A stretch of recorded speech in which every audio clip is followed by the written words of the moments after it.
Historieta rebelde. Pequeño coda, podríamos decir, ¿no? Como un agregado, un posfacio, una cosa que aparece al final. Solo tengo para decir dos cosas. Una es que disfruté muchísimo hacerlo, que le agradezco como siempre a Fede Mariano, a todos los chicos y chicas que estuvieron metidos en ese proyecto. Me parece, para decirle qué decir de ese proyecto, es un proyecto que me parece que fue innovador. No necesariamente eso tiene que ser bueno, yo creo que sí, que es bueno, pero lo que quiero decir es, yo tengo un diagnóstico, por decirlo así, de lo que es de la situación que está viviendo el campo de producción, de distribución, de acceso, de divulgación de la historieta nacional. Yo creo que pero es un diagnóstico que, repito, esto lo pueden ir insertando a medida que yo voy haciendo afirmaciones, entre paréntesis, igual, coma, puedo estar equivocado, ¿no? Eso ya lo sabemos todos, nadie tiene la bola de cristal, ni es un mastermind en mercado y en cultura. Eso lo digo como disclaimer para que se entienda que va a ser una afirmación o una reconstrucción que puede estar errada. Pero yo tengo intuiciones que creo que compartimos con varias personas y con Fede Mariano puedo constatar que sí.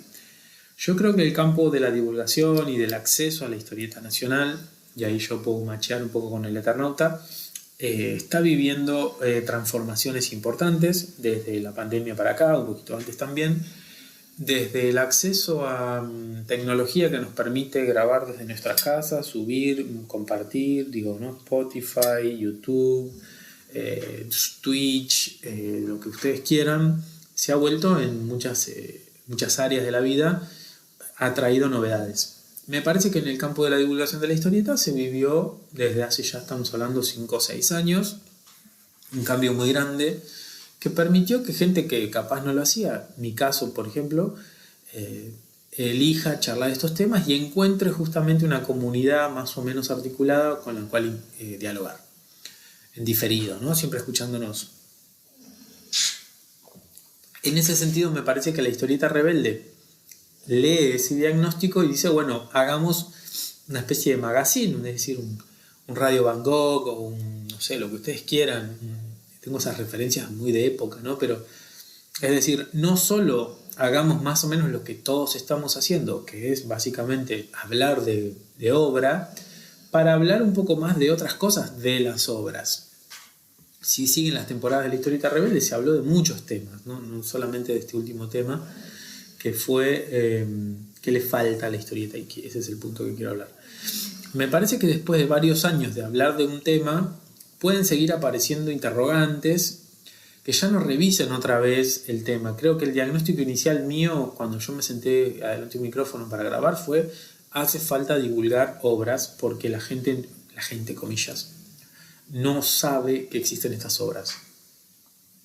Ese fue mi diagnóstico inicial. Estoy hablando de 2021, una cosa así, 2020 o 2021, ahora no me acuerdo bien. Después de eso aparece otro diagnóstico, que es, bueno, después de 4 años, casi 5, de divulgar obra, quizás el interrogante o el diagnóstico puede ir cambiando. En mi caso cambió al punto de que yo ya no creo que solamente falta que acercarle a un lector, lee esto otro, esto está bueno. Me parece que hace falta algún tipo de intervención para trazar un puente, una diagonal o algo que permita pescar fuera de una pecera, por decirlo así, porque lo que es obvio, así como pasa con este podcast, que yo sé que no lo escucha cualquier persona, lo escucha gente que ya está dentro del mundo de la historieta, hay una realidad que es, bueno, ¿cómo hacemos para los que no están adentro del mundo de la historieta? Y de ahí surgió esta saga de las preguntas que Fede tituló así, y en el cual, si bien yo ya venía de alguna manera usando este personaje de estar enojado y de decir cosas que quizás no se dirían en el off, digamos, en el on, sino que se dicen en el off, fue una no fue una estrategia, le iba a decir estrategia, suena muy elaborado, fue una forma, pues llamémosla así, de sacudir un poco el avispero, de pensar en otras formas del mismo problema y de alguna manera El enojo en algunos momentos fue real, de que hay cosas que me enojan, pero en todo el tiempo fue dentro del marco de un programa que tenía una dinámica de roles, llamémosla, tampoco eran roles guionados, pero teníamos más o menos formas de charlar que nos vamos conociendo y que vamos entendiendo que funcionan de esa manera. Con esto que quiero decir, yo dije un montón de cosas criticando a editoriales, a artistas, a divulgadores también, y yo las sostengo. Lo que sí puedo decir, y acá es como un pedido quizás de una disculpa, me parece que no es el año para ese tono. Creo que escuchándolos de vuelta y qué sé yo, y teniendo en cuenta la realidad en la que se está viviendo hoy, estoy seguro que las editoriales no están pasando un buen momento económico, que muchos autores están quizás con problemas económicos y eso les dificulta su obra, el acceso a las obras. Y eso lo puedo llegar a entender y puedo llegar a empatizar con que no es el mejor momento justo para pedirle más a la historieta. Así que desde ahí las disculpas por lo inoportuno, por decir así, ¿no? Es un momento inoportuno para justamente picantear o decir, che, ¿qué están haciendo? No están produciendo esto, les falta tal cosa. Dicho esto, es lo único que yo puedo retractarme o pedir con disculpas públicas a alguien. Si alguien se ofende, no le gusta o no está de acuerdo, bueno, me parece que es un ejercicio totalmente ciudadano de ejercicio de la libertad de expresión. No puedo pedir disculpas por alguien que no sé quién es y que quizás en algún momento cuando escuche algo de lo que yo digo se enoje. Me parece que eso no es la forma en la que yo pienso en una interacción, un debate o un intercambio de ideas. ¿Qué quiero decir con esto?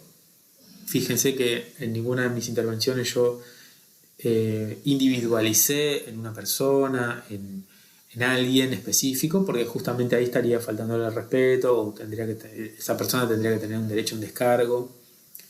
Llegado el caso, si alguien puntualmente sintió que lo nombré y dije algo que honestamente no tengo presente porque justamente no es mi estilo, veremos ahí, que me contacten y me digan, che, en tal programa vos dijiste tal cosa de mí y eso me parece que está mal, perfecto, podemos charlarlo. Entonces, volviendo al punto y cerrando ya esta reflexión, a mí me parece que la historieta rebelde fue un espacio de dinamizar, un espacio para dinamizar de otra manera, con otras herramientas, con otros recursos, con otras ideas, un campo que es el de la divulgación de historieta y también por conexión, digamos, la propia historieta nacional. El punto que yo estoy seguro que no voy a volver a hacer es, punto número 1, esta figura del crítico destemplado. Punto número 2, el crítico halagador. Me parece que hay un problema ahí, que es la reseña. Yo lo voy a decir en otras palabras. Cuando yo hice ese personaje o critiqué de mala manera o destemplado algo, se enojaron y me dijeron, vos no sabes nada. Cuando yo elogio a alguien y le digo, ustedes son unos genios, no me dicen, che, flaco, no sabes nada. Honestamente, estás elogiando y no sabes por qué estás elogiando. Entonces, ahí yo siento que hay un problema que tiene que ver con el propio campo de la historieta y que es un diagnóstico que yo hago, que es que falta una forma de criticar obra de manera seria, pero ya no a través solo de los elogios o solo de la divulgación en tanto leete esta obra que está buenísima, sino de hacer un balance de grises, de claros oscuros, de cosas que no están bien, de cosas que hay obras que técnicamente hay problemas de ejecución. Y entonces, ¿qué hacemos con eso? Me parece que ahí hay una charla pendiente que hasta el día de hoy, después de ya 5 años casi de hacer divulgación, sigue siendo un pendiente. Lo repito, digo 5 años. Piensen que en 5 años yo empecé a estudiar y me recibí de profesor y en otros 5 años me recibí de doctor en una disciplina, que quiero decir, no hace falta 35 años para hablar de algo, tener autorización para hablar de algo o detectar algo. Solo lo señalo como un problema que me parece que el propio campo tiene, que es una inercia hacia evitar el conflicto de críticos. Y me parece que un crítico yo voy a bancar siempre. Es un tipo que trae una mirada distinta, que señala cosas, que marca. Y yo creo que hace falta los críticos. Hacen falta críticos en el cine, hace falta críticos en el arte plástico, hace falta críticos en mi propia disciplina, que es la historia. Es mi postura, no pido que la compartan, pero un campo disciplinar o un área de, digamos, un mercado cultural sin esa función, yo creo que caes en el conformismo y en el bueno, se hizo lo que pudo y bueno, ¿y qué querés? Y bueno, estamos todos luchando. Yo lo banco eso, la verdad que sí, si vos lo pensás, la historieta argentina está muy golpeada como lo está el cine. Imaginen la gente que hace cine hoy, el Inca, desfinanciándolo, o los que hacen series, o los que hacen literatura. Me parece que no es una novedad para nuestro país, para nuestra región. Somos latinoamericanos y tenemos problemas que son repetidos. Hablarlo en Perú, hablarlo en Bolivia, hablarlo en Chile, hablarlo en Ecuador. Mismos problemas. Entonces me parece que ya con ese piso, con ese diagnóstico, seguir una vez más hablando solo de lo que está faltando, de que no hay plata, de que bla, bla, bla, bueno, no sé, yo lo siento que es un poco, no sé cómo llamarlo, es un poco estático. Yo creo que es estático, quedás frisado, quedás en el tipo que, bueno, ¿qué querés que hagas? Y esto así, y esto así. Y bueno, yo sigo pensando que este país es un país que ha logrado cosas en términos culturales enormes. Es un país que tiene un ejercicio, digamos, de la creatividad que me parece deslumbrante. Entonces me parece que la historieta tiene un montón para ganar. Y acá, bueno, macheo ya con el Eternauta. 2 palabras, mis 2 centavos sobre el Eternauta.